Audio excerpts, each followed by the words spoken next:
Welcome back to the Fierce Fish First Tech Challenge programming tutorial series. Our goal in this series is to provide simple and straightforward guidance in programming an FTC robot. In today's video, we're going to talk about TensorFlow. So TensorFlow is an object detection program by Google. And as you can see, I've already laid everything out. And I'm not going to type it in real time to make the video go faster. So here's the things we're going to need to declare to start out. We need our model asset, which is what we want our TensorFlow to track. And I'm going to use Rover Ruckus because Skystone, as we figured out in using it, TensorFlow was not the greatest at detecting the difference between a stone and a skystone. But in Rover Ruckus, it was pretty easy for the TensorFlow to detect the difference between the gold and silver minerals. And so we need to label our first element, which I'm using as the silver mineral, and the second element is the gold mineral. And then the weird thing is TensorFlow uses Vuforia, so we actually have to initialize Vuforia, and there are little shortcuts we can take because we're not tracking vision targets, and we'll see that as we go on. And then we also have to initialize our TensorFlow object detector, which is TFOD, which is what I call it for short.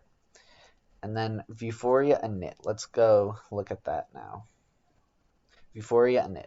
We have our parameters. We have our new Vuforia localizer parameters. So it's just parameters, like how we've been setting parameters for the past few videos now. Parameters, you need your Vuforia license key as a string in there. That is my super long license key.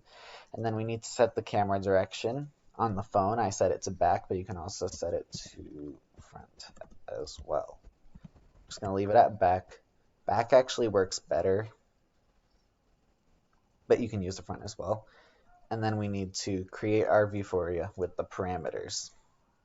So now that that is done, that is that method. So now here, if class factory.getInstance.can create TFOD object detector.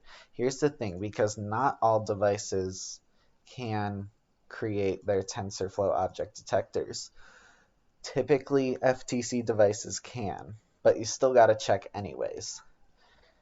And if it is possible, then we will go into the initialization stages for the TensorFlow.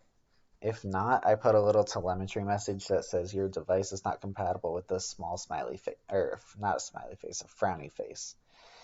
And then that'll basically say, yeah. So now let's go look at the TFOD init method.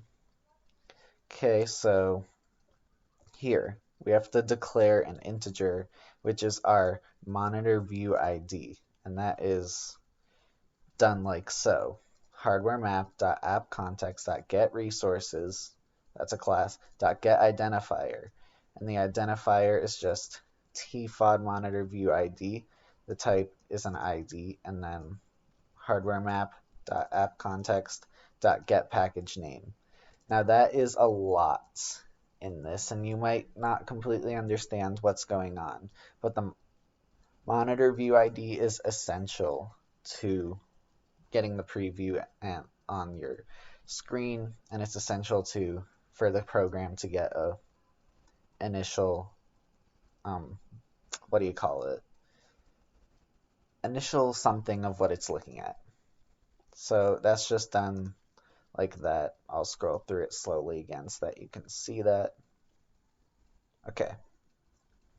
Now here we have to start setting our parameters, and we just have to go parameter.parameters, TFOD parameters, new parameters, and we have to use the monitor view ID in here so that you can view it on the robot controller. If you do not, you can delete that. I haven't actually tried it with deleting it because I like to see the preview to make sure it's actually working. And then here is an essential parameter, minimum confidence. I set it at 0.75. This is a percent value. So what mine is saying right now is that if Vuforia is 75% sure that this is what it thinks it is, then it's going to say that it is what it is. So putting that in terms of Rover Ruckus, if it is at least 75% sure that what it's looking at is a gold mineral, then it's going to display it as a gold mineral. If it's any less than 75%, it's not going to display it as a gold mineral. And the problem with Skystone was that we had to set the confidence to like 25%. Well, actually, it didn't even work with 25%. But anyways, yeah, you want to tend to have a higher confidence for it to work effectively. And then here is just the initializing the TensorFlow and class factory.get instance, just like we did in the Vuforia.create tfod object detector. Then we have our parameters and Vuforia, which we initialized earlier. And then load model from asset is the other thing we need. And then the model asset, which is the string we declared earlier, which was the Rover Ruckus. And I actually have it on the side here. You use the .tf-lite file. That's TensorFlow Lite. So it would be roverruckus.tf-lite if you were using the Rover Ruckus file. And then label first element, which my first element I believe I set as the silver one, and the second one was the gold one. Right, and so that is initializing your TensorFlow. So then here, and now if this is not equal to null, so like if this set of statements worked, then we're going to activate it. And that's just done like this. And then wait for start, and then here's where all your actions are going to take place. So now I actually have a method I created called read minerals, and I'm going to go through it now. So just starts out by if the op mode's active, and if it's not equal to null, then we're going to create a list .get updated recognitions. And that is how you find the number of, or it's already a list that's created, but we're creating a list of the updated recognitions, aka the objects it recognizes. So then I like to put a little telemetry saying that I've detected this many number of objects so that I know that it worked and that we're detecting 3 objects.